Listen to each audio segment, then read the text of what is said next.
1000 के बराबर एक व्यक्ति है, और यहाँ पे जो मान लीजिए 50 व्यक्ति बैठे हुए हैं तो मैं मानती हूँ कि वो 50 लाख के बराबर है। आज हम यहाँ पे बात रखेंगे अपनी, मुझे आमंत्रित किया गया है। मैं इतिहास की बात आप लोगों से नहीं कह सकती, क्योंकि आप लोगों का जो अनुभव है शायद उतना तो मेरा उम्र भी नहीं है। अभी तो मैं जस्ट पैदा होकर तैयार ही हुई हूँ, पंख भी नहीं आए हैं उड़ने के लिए। इतना आप लोगों ने जमीनी स्तर पे काम किया है, लेकिन आप काशीराम साहब जी के साथ काम किए हैं, आप वर्तमान में काम किए हैं, लेकिन अभी हम 2023 की स्थिति में हैं। हम इतिहास की बातें बताने वाली बात नहीं होती है, क्योंकि इतिहास में जो प्रताड़ना आप लोगों ने झेला है, हम लोगों ने झेला है, हमारे पुरखों ने झेला है, वो कम नहीं है। हम जितना भी बताएं, हम तो सिर्फ बताएंगे जो हम चीजें इतिहास में पढ़े हैं, लेकिन आपके मुंगेली क्षेत्र में आप लोगों ने जो प्रताड़ना झेली है वो इतिहास में दर्ज है, और उस जो दर्द है, जो पीड़ा है, उसको हम अनुभूति कर सकते हैं कि वो पीड़ा और वो संघर्ष का दौर कैसा रहा होगा। लेकिन बड़े दुख के साथ कहना ये पड़ता है, इतने हमारे लोग इतने प्रताड़ित होने के बाद भी आज कैसे सोए हुए हैं। हम जगाना चाहते हैं, हम किसको बताएंगे, हम किसके लिए लड़ेंगे। ये कार्यक्रम बहुजन समाज पार्टी के तत्वावधान में रखा गया है। मैं आप लोगों से पूछना चाहूंगी, जो यहाँ पे 50 लोग बैठे हुए हैं, क्या बहुजन समाज पार्टी अपनी अगर सत्ता की बात करती है तो क्या वो ऐसो आराम के लिए करती है? बहुजन समाज पार्टी जब काम करती है तो क्या अपने नेता को ऐसी कार में सिर्फ घुमाने के लिए काम करती है? नहीं भाइयों, बहुजन समाज पार्टी काम करती है तो हमारे हक अधिकार के लिए काम करती है। ये दबे कुचले वंचित लोग हैं, उनके हक अधिकार की बात करती है।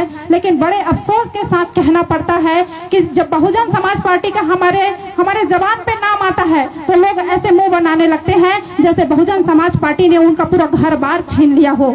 आप लोगों को समझ में आनी चाहिए कि अगर मान लीजिए आपके क्षेत्र में देखिए, मुंगेली क्षेत्र में बस भाजपा का जो अभी सीट जीता आ रहा है, आपका कांग्रेस का सत्ता रहा होगा। यहाँ पे गुरु परंपरा भी इतना ज्यादा बहुत प्रचलित है आप लोगों के बीच में, और सबसे ज्यादा यदि मैं एक कास्ट की बात करूं, यदि मैं बहुजन की बात करूं, तो सबसे ज्यादा यदि कोई प्रताड़ित होता है तो आपके मुंगेली क्षेत्र के लोग ही होते हैं। अभी देखिए, ज्यादा दिन की बात नहीं है, कल परसों की बात है, एक प्रतिमा स्थापित करने के लिए लोगों को 3 दिन 4 दिन आंदोलन पे करना पड़ा। उसके बावजूद आपके सतनामी बाहुल्य क्षेत्र में और अन्य जो हमारे लोग होते हैं जैसे आदिवासी, आप लोगों को नक्सलाइट घोषित कर दिया गया है। तो क्या मुंगेली क्षेत्र का खून खौलता नहीं है? जब इतना अत्याचार सहते हो तो आप लोगों का खून खौलता नहीं है? आप कौन सी भीड़ की उम्मीद करे हो? आप कौन सी भीड़ की उम्मीद करते हो कि कोई 50 लाख जनसंख्या आएगा और वो हमको वोट देगा तब हमारी सत्ता शासन आएगा? आपकी एक वोट 1000 लोगों की 1000 करोड़ों रुपयों की ताकत रखता है। लेकिन अफसोस आज भी हम अपने आप को दलाली में ही बेचते आ गए हैं। हम सिर्फ यही चाहते हैं, हम सिर्फ भीड़ देखना चाहते हैं। आप भीड़ का हिस्सा बनना चाहते हो। अगर मान लीजिए किसी का कोई अन्य पार्टी का कार्यक्रम हो रहा होता तो आप पार्टी के लिए नहीं जाते, आप सिर्फ उस भीड़ के हिस्सा में शामिल होने के लिए जाते कि चलो इतना सारा भीड़ है तो कम से कम हमारा भी एक छोटा सा फोटो आ जाएगा न्यूज़पेपर में। इस बात के लिए जो है ना आप लोग पिछड़ते जा रहे हैं, हम लोग पिछड़ते जा रहे हैं। हमारे पुरखों ने बहुत लड़ाई लड़ा, हम नहीं जानते, हमने आंखों से नहीं देखा है, लेकिन जो पुस्तक में पढ़ा है उनके संघर्षों को हमने देखा है। हमारे लोगों का हाथ पैर तक टूटा है काशीराम साहब के साथ में चलते चलते। लेकिन ये क्षेत्र के लोग, आप लोग कैसे सोए हुए हो? आप इतना दर्द देख करके आपका सीना चिर नहीं जाता है कि इतना कुछ होने के बाद आप अपने बच्चे को कौन सा भविष्य देना चाहते हैं? आज आपके क्षेत्र में देखिए, इतने बार सांसद रहा, इतने बार विधायक रहा, क्या उन्नति किया है आपके लिए? आज आपका औरा बांधा आजाद नहीं हो सका। आप यहाँ पे सत्ता शासन की बात करते हो, जिसका सत्ता शासन है उत्तर प्रदेश में जाकर के देखिए, जगह का नाम बदल दिया गया, दुनिया भर की यूनिवर्सिटी बदल दी गई, कॉपी पेन का नाम बदल दिया गया। आज आपके छत्तीसगढ़ में, आपके मुंगेली क्षेत्र में इतना सारा अन्याय अत्याचार होता है आप पे, और वही ठाकुर की आप बात करते हो जो कितने बार आपके क्षेत्र में, लोरमी क्षेत्र में विधायक बना है। वो ठाकुर, जब आप लोगों की हक अधिकार की बात आती है तो वो लड़ता है क्या? अभी जब आरक्षण के लिए बहन जी ने इस समाज के हक अधिकार के लिए अपने पद से इस्तीफा दे दी, वो इस समाज के लोगों को नहीं दिखा।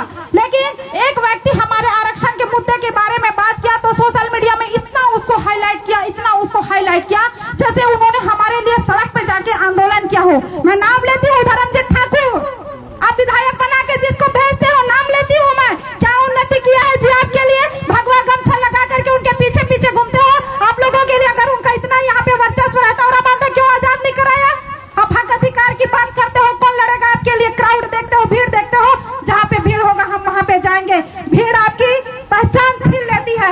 आपको एक वर्चस्व स्थापित करना है, आपको पहचान देना है, तो जो ये सामने झंडा लगा हुआ है, हाथी निशान दिख रहा है डॉक्टर भीमराव अंबेडकर की, जो विचारों की बात करती है, उसको जिताइए, उसको वोट दीजिए। बहुत आप लोगों ने देख लिया कांग्रेस बीजेपी को, लेकिन आज वर्तमान में देश परिवर्तन चाहता है। और जब तक आप विधायक बना लो, अपना पार्षद बना लो, यहाँ पे विधानसभा जिला जो भी बना लो, जब तक केंद्र में हमारे लोग नहीं जाएंगे, तब तक हमारा जो भी हम बदलना चाहते हैं सत्ता परिवर्तन, व्यवस्था परिवर्तन नहीं होगा। तो वहां तक भेजने के लिए विचार कीजिए। आप भीड़ की बात करते हैं, परिवर्तन की बात करते हैं, कैसे आएगी परिवर्तन? हम तो भीड़ देखते, हम तो स्वार्थ दिखाए, अरे हाथी छाप वाले में जाबे तक खुद के पैसा लगाए पड़ते। महोदय, आपके एक वोट के लिए जो यहाँ पे बैठे हो, उसके लिए किसी व्यक्ति ने अपना 4 बच्चा दान दिया है। आप 100 रुपये अपने एक दिन का रोजी नहीं दे सकते हो।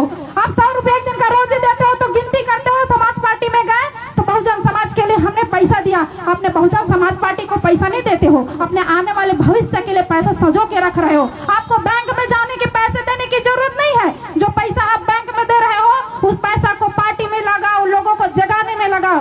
राजनीतिक परिवर्तन हो या ना हो, सामाजिक परिवर्तन होना चाहिए, लेकिन हमने राजनीतिक परिवर्तन तो बहुत कर लिए, ना हमने सामाजिक परिवर्तन कर पाए, ना राजनीतिक परिवर्तन कर पाए। आज हम जब यहाँ आकर के बोलते हैं, क्या जरूरत होगा?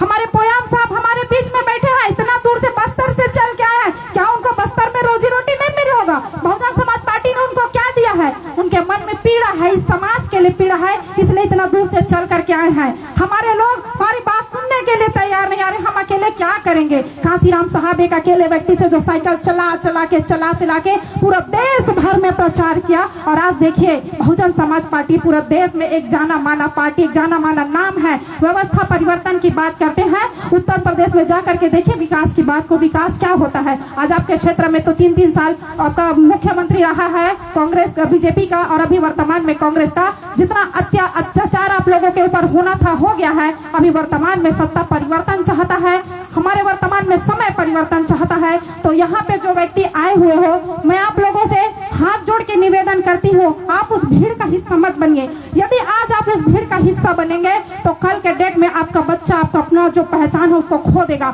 यदि आप अपने बच्चे को एक नया पहचान देना चाहते हैं तो आज आपके पास में एक ओपिनियन है, आपके पास में एक ऑप्शन है कि आप उसको सत्ता शासन में लाएं, जो आपके हक अधिकार की बात करती है, जो संघर्ष की लड़ाई लड़ती है आपके लिए। और इतना ही कहते हुए मैं अपनी वाणी को विराम देती हूँ, और मैं आप लोगों से बार बार अनुरोध करती हूँ कि इस बार हाथी ही चाहिए, इस बार हाथी ही चाहिए। छोटे मोटे चींटियों को रौंदने के लिए हाथी चाहिए हमको। तो आइए साथ मिलकर के आगे बढ़ते हैं और एक नया इतिहास रचते हैं आपके लोरमी क्षेत्र में। यहाँ पे जो 50 बैठे हुए हो 5 लाख के बराबर हो, और वो 5 लाख जो इस बार में व्यवस्था परिवर्तन करेगा, वो वाकई में एक इतिहास लिखा जाएगा। बहुत बहुत धन्यवाद। फादर जय भीम।